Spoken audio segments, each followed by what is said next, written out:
The weight of being the one who always notices. Every day is awesome. We just have to get through it. Thank you for joining us this week and every week. Hey Reasonauts. Welcome back to Human Velocity X. My name, not important. Message always is. And before we begin, this one is dedicated to those who notice the small shifts before they become big ones, who feel the room change before anyone says a word, who've learned to read what's real even when no one else acknowledges it, not as a burden, but as a strength you're still learning how to carry. And today, the message is heavier than usual, not darker, just honest. Honest in the way your own awareness has always been honest. Before you ever found the words, today we're talking about a certain kind of person. And if you're here, this is you. The one who notices things, not because you're suspicious, not because you're anxious, not because you're dramatic. You notice because your spirit is tuned, because your awareness was shaped early, because your nervous system became fluent in a language most people never learn. But noticing comes with a weight you've carried for years without knowing how to put it down. Today we're going to explore that weight, that gift, that burden, that responsibility, and what it means to live as the one who always notices. Before we step into what's next, just pause with me for a second. Thank you.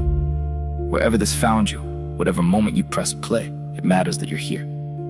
If something in this stirred you, a thought you can't quite name, a question sitting just beneath the surface, or a moment in your life that suddenly feels a little clearer, you don't have to carry that by yourself. You can reach out, drop a comment, ask what's on your mind, or come find us on Facebook. No pressure, no expectations, just space. A place where the conversation doesn't end when the audio does, because sometimes it's not the answer that changes things, it's finally being heard. You notice what others pretend not to see. There's a moment that happens in every social setting, a moment you feel long before it becomes obvious. It doesn't announce itself. It doesn't interrupt the conversation. It's the pause in someone's tone, the half-second delay before they answer, the energy leaving the room, even though the words stay polite, the smile that isn't a smile, it's a shield, the way someone's eyes slip downward right when their truth tries to escape the sentence they just spoke. Most people hear words, you hear hesitation. Most people watch faces, you watch expression break. Most people sense mood, you sense motive.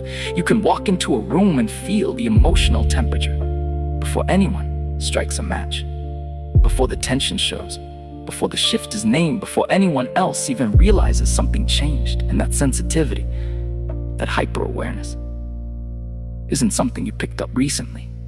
It's not a skill you decided to learn. It's something you've carried your whole life. You don't notice too much. You notice it's real.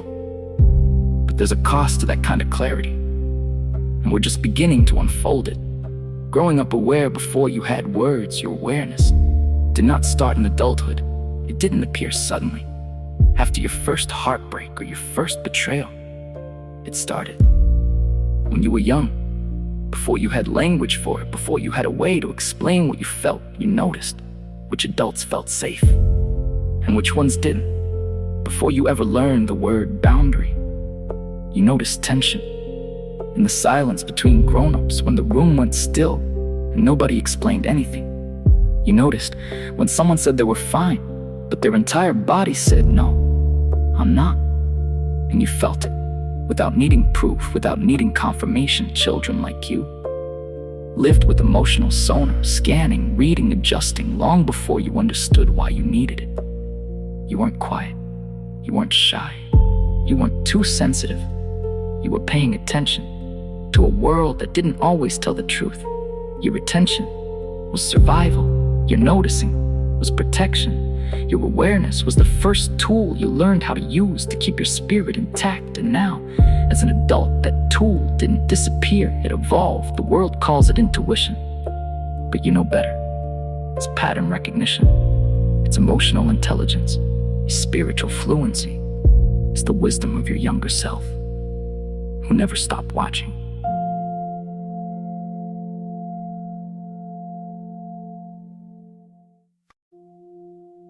Knowing too much too early. Here's the truth.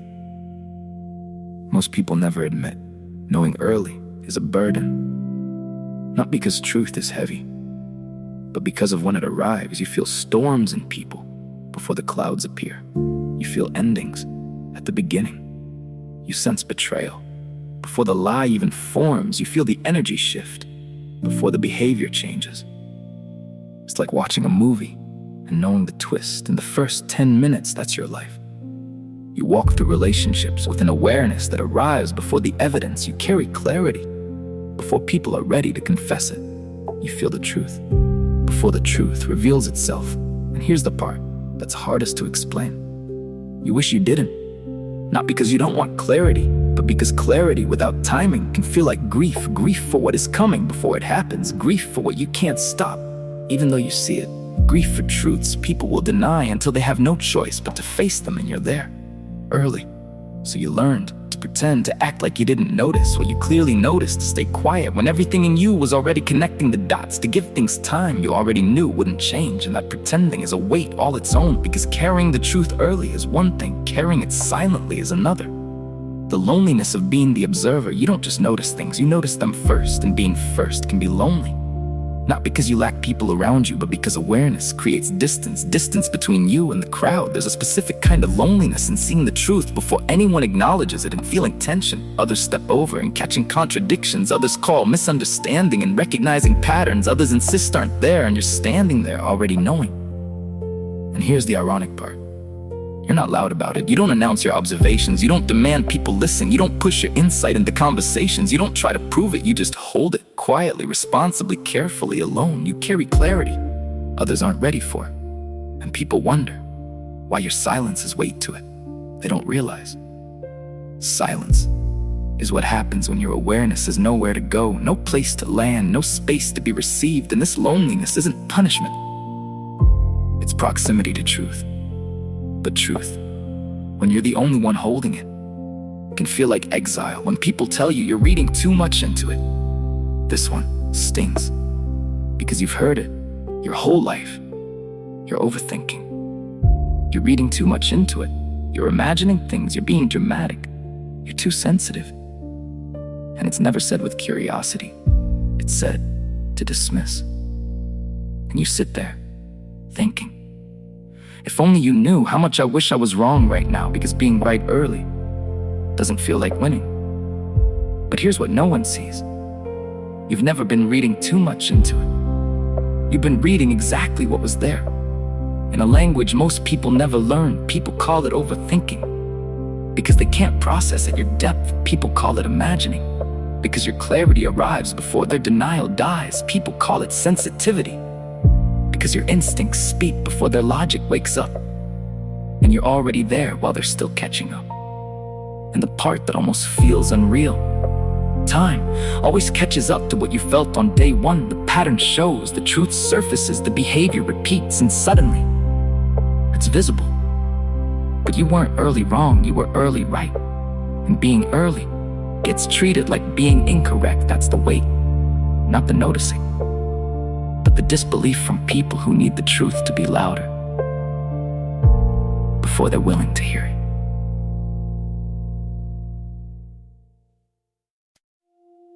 The responsibility no one acknowledges. There's something unique about people like you. Once others notice that you understand things, they come to you for clarity, for comfort, for translation, for emotional grounding. When things don't make sense, you become the friend who listens, the one who explains, the one who holds the pattern, the one who sees the whole picture, the one who steadies the moment when everyone else is spinning. And you didn't volunteer for this role. Life drafted you into it. And once people realize you can hold their storms, they stop checking. If you have storms of your own, they assume you're fine because you always find words for what they feel. They assume you're okay because you can explain what's happening. They assume you're strong because you carry things that break them. And you do, quietly. Not because you don't need support, but because you learned early that most people can't hold what you see, not yet, not fully. And responsibility without acknowledgement is a weight heavier than truth itself, and yet you carry it. You hold the room, you hold the moment, you hold what others can't name because you know someone has to. The moment you know someone is lying without proof. This is the silent burden you rarely talk about. Someone lies to you, not loudly, not dramatically, not with anything obvious, just slightly. Their tone tightens, their energy wavers, their breath stutters, their eyes drop just a fraction too long, and their sentence ends before their truth does, and your chest feels it, your ribs tighten, your breath shortens, your intuition leans forward like, there it is. You know they're lying before they know they've revealed it, but here's where it gets heavy. You can't call it out. Not without evidence, not without creating conflict, not without becoming the problem, not without being labeled suspicious, confrontational, mistrusting. So you don't, you hold it. You hold the truth in your chest while the moment moves on like nothing happened. You carry it until reality catches up, and sometimes clarity feels like a secret. You never asked to know. Sometimes you wish. Just once. You could be the one who didn't notice, the one who believed the words, the one who missed the crack in the story. But you don't. You always see it, always. And the world does not understand how heavy that is when you see someone's potential and their limits. This is one of the heaviest emotional realities for people like you. You don't just see who someone is. You see what they could be. Not someday, not vaguely, clearly. You see their talent, their goodness, their fear, their damage, their patterns, their potential, their self-sabotage, their untapped strength, their unspoken motives. You see the future versions of them, the one they're capable of becoming. And the one they're choosing to remain. And you hold both truths in the same breath. That's the weight. Because when you love someone, you don't fall in love with fantasy. You fall in love with their potential. And for a while, that feels like hope, but potential, without effort, turns into heartbreak. Not the loud kind, the quiet kind, the kind that sits in your chest like an unspoken sentence. The kind you don't say out loud. Because you know, they won't hear it yet. You're not grieving who they are, you're grieving who they won't become. And that pain is real, because you saw it. You saw the path, you saw the possibility. You saw the version of them that could have existed if they chose to grow. But you also saw the limits they cling to, and seeing both sides of a person, the beauty and the barrier, is a weight only the tuned can carry.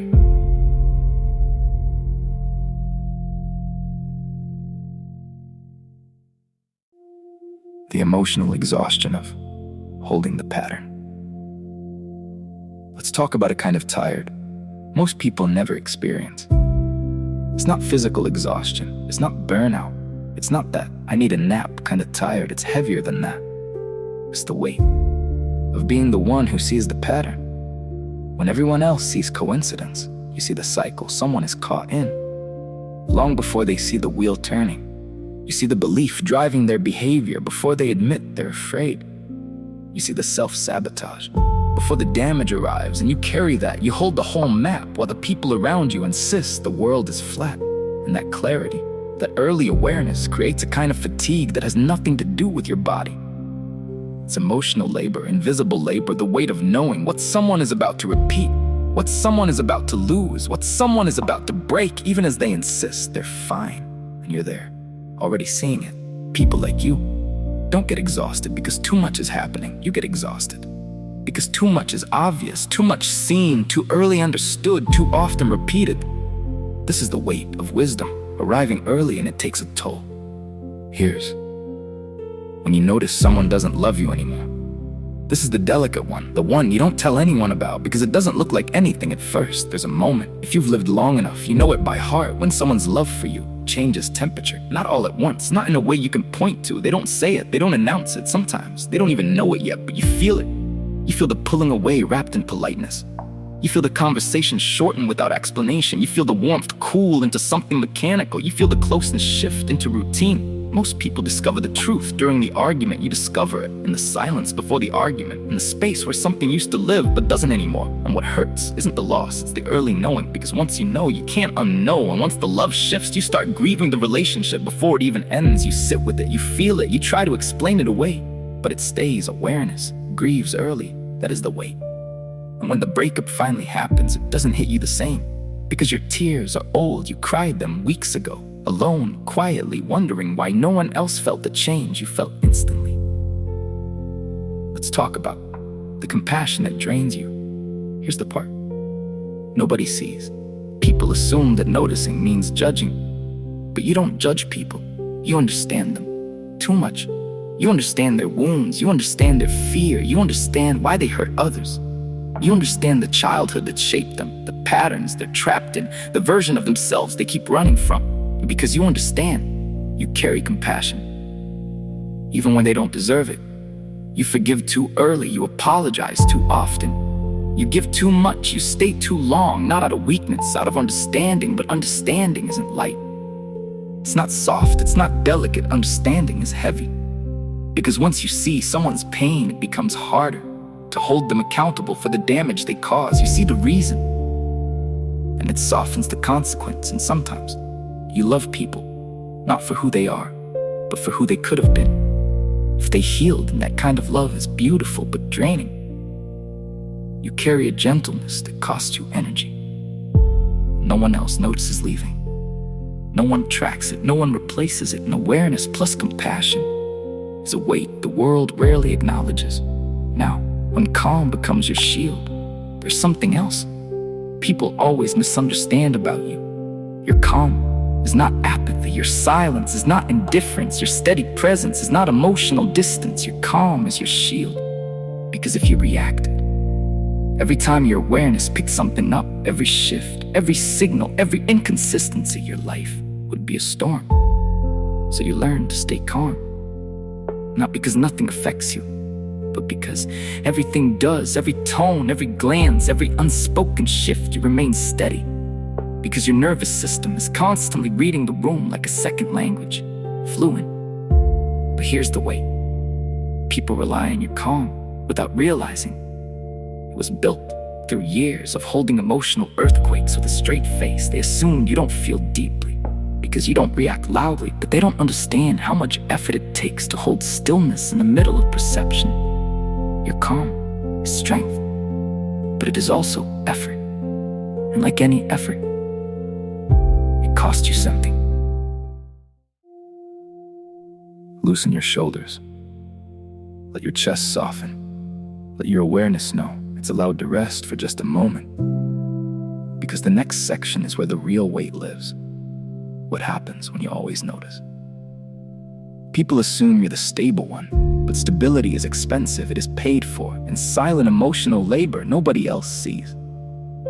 And that truth, that quiet, unspoken truth, is what we're about to name. The cost of being the grounding point. You've noticed this, haven't you? When a room starts to spin, people look for you. When chaos hits, they text you first. When emotions flood, they sit beside you like you're a dock in the storm, and you hold them, not always with words, but with presence.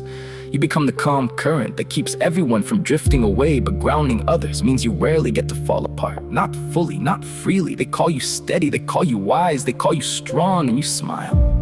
Because that's easier than explaining how much it costs. Every steady person pays in silence. Every calm soul pays in solitude. Because while everyone finds rest in you, you're still searching for somewhere to set your own weight down. Your steadiness is sacred, but it is not free.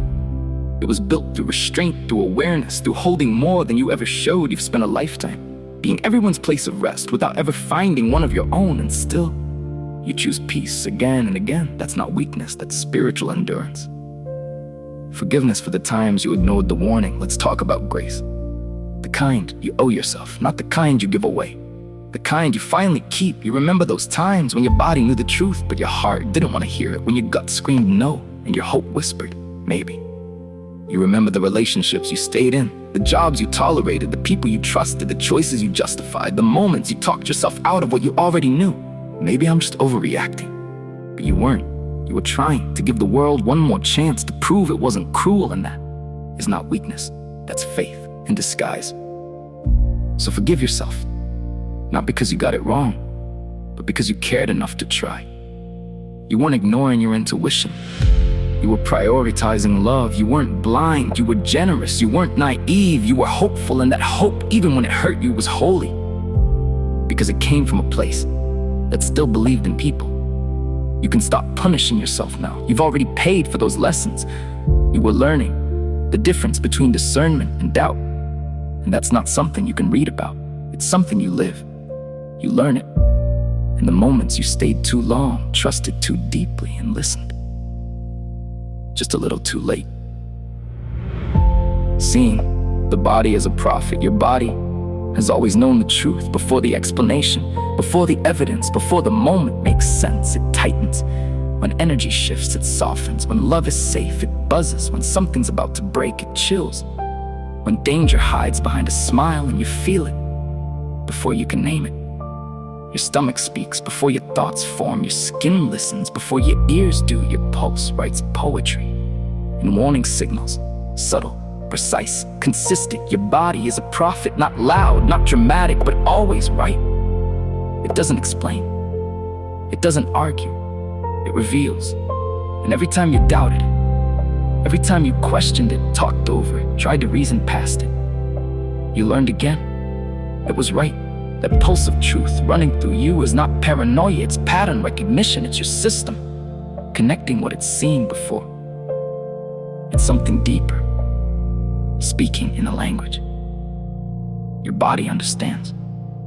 Call it instinct, call it intuition, call it awareness in motion.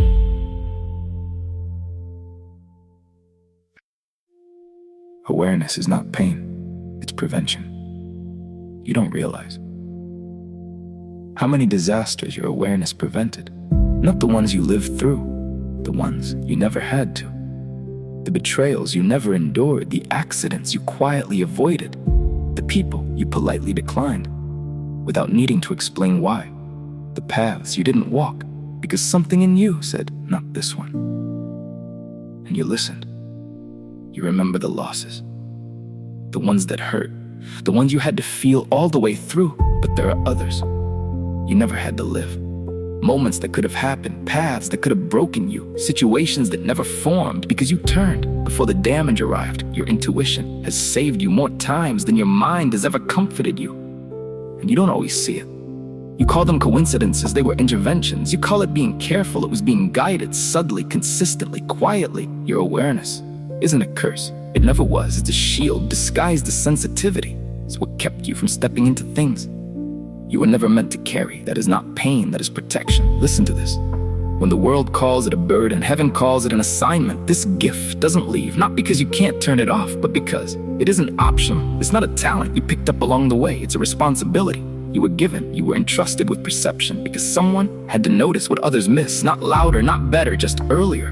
The world needs eyes like yours, souls that sense the tremor before the quake. And what felt like isolation was never meant to separate you. It was an invitation to see deeper.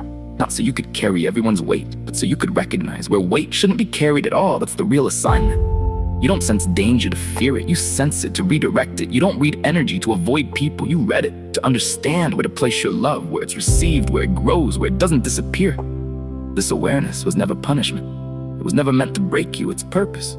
If you spent your life noticing the things everyone else stepped over, if you felt the tension before the argument, the distance before the big buy, the lie before the proof, the storm before the cloud, if you've been told you're too sensitive, too deep, too early, too much, if you've carried clarity and silence and peace as your armor and hope as your weakness, then hear me now. You are not fragile. You are not broken. You are not overthinking. You are not imagining things. You are awake. You are a reader of patterns, a listener of frequencies, a translator of silence, a seer of the subtle. You are a reasoner, a traveler through nuance, a navigator of unseen truths, a shepherd of awareness in a world that still calls blindness comfort. You don't notice too much. You notice exactly enough. The world may never thank you for seeing what it hides, but truth itself already recognizes you.